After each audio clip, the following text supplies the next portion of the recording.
And today we have a special, outstanding public figure in our community today, Matuor Alier, and he's running for city commissioner. Thank you for having me.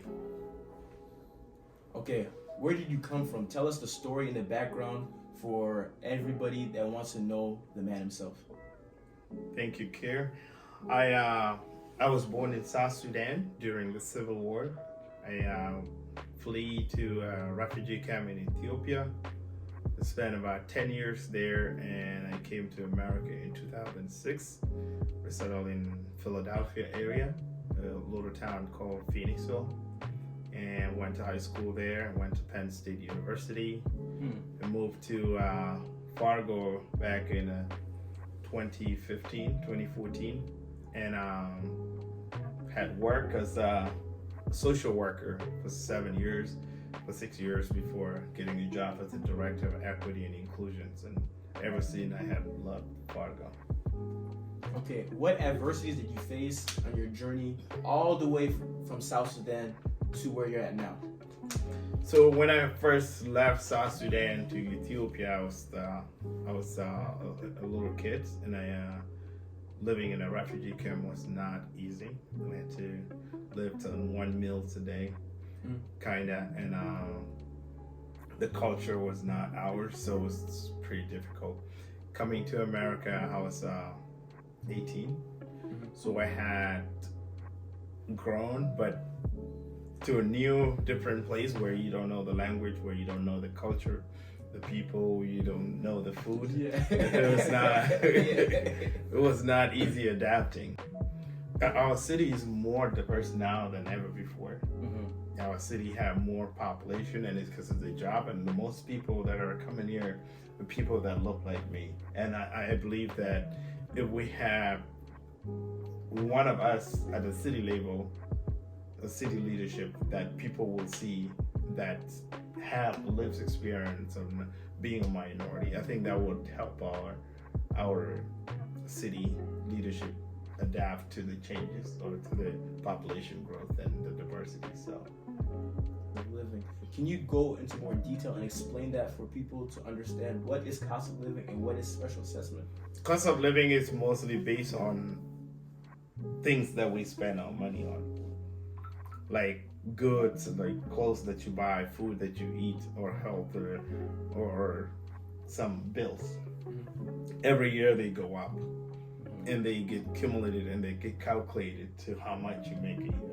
So every year they go up by 0.25%.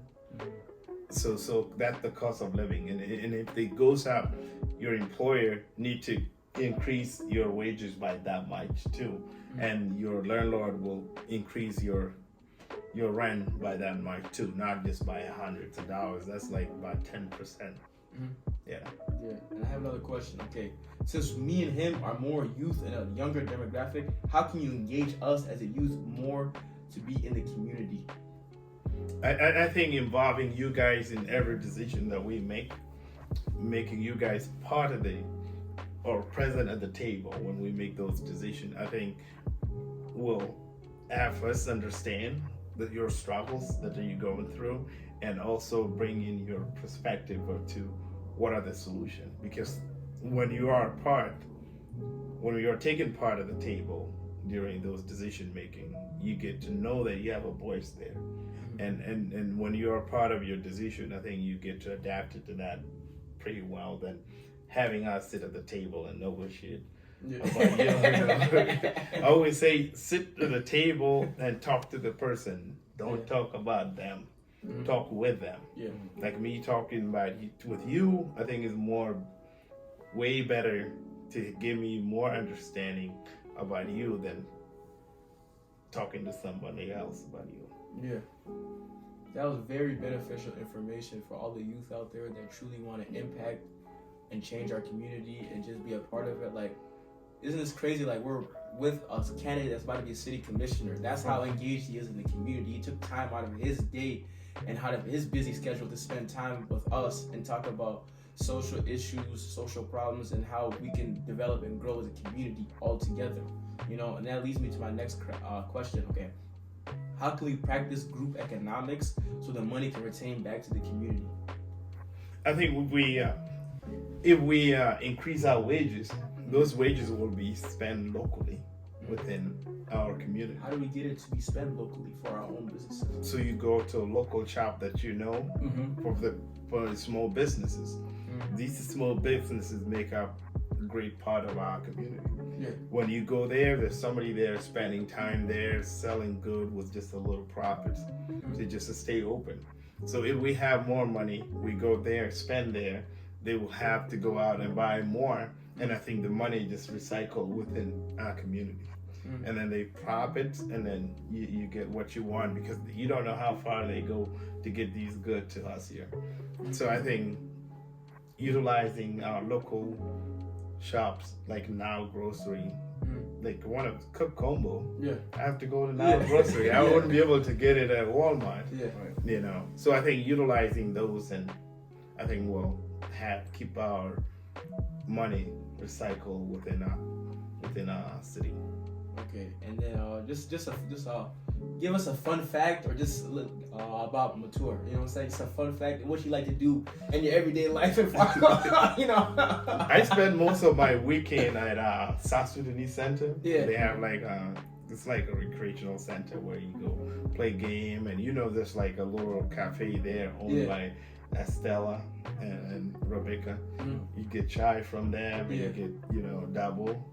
What do you call it? South Sudanese donuts. Talabia. Talabia. And then play game with community members. I think it's a good way to spend weekend. I love how you bring that up, because we're all from the same place, As a city commissioner, I don't see many people come from where I come from run as a city commissioner, and it takes a lot.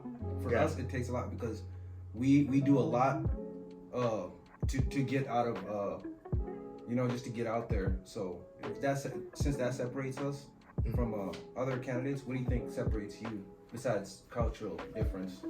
Like where I came from, I was looking for freedom, and I think I found that here in Fargo, where I'm able to work, where I'm able to live peacefully. And I think it's a way of, I love Fargo, and I want to do more for Fargo to make it easy for a younger generation like yourself coming through,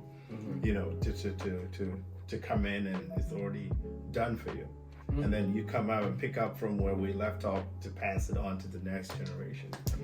And I think we are here to stay. We're not here to take over. We're here to stay and love this community the same way other people do. Absolutely. I love it. And I just want to throw a fun fact. Fargo has never had a black commissioner ever. You know what I'm saying? This would be monumental. This would be history just for the development of our city. You know what I'm saying? Our city and our community, to have an outstanding figure represent us as a people for the first time ever. You know what I'm saying? Ever. Speaks for us as the people. I'm not just going to be commissioner for certain people. I'm just going to be commissioner for all everybody. of us. For everybody in town. So it's our city, and let's make life easy in Fargo. Let have freedom from an affordable rent. Let have freedom from spatial assessment. Let increase our wages so people can live happily and make life easy in Fargo. Both June 14, 2020. June 14, save that date down. Vote. We'll be handing out ballots. Yes. Thank you. Thank you.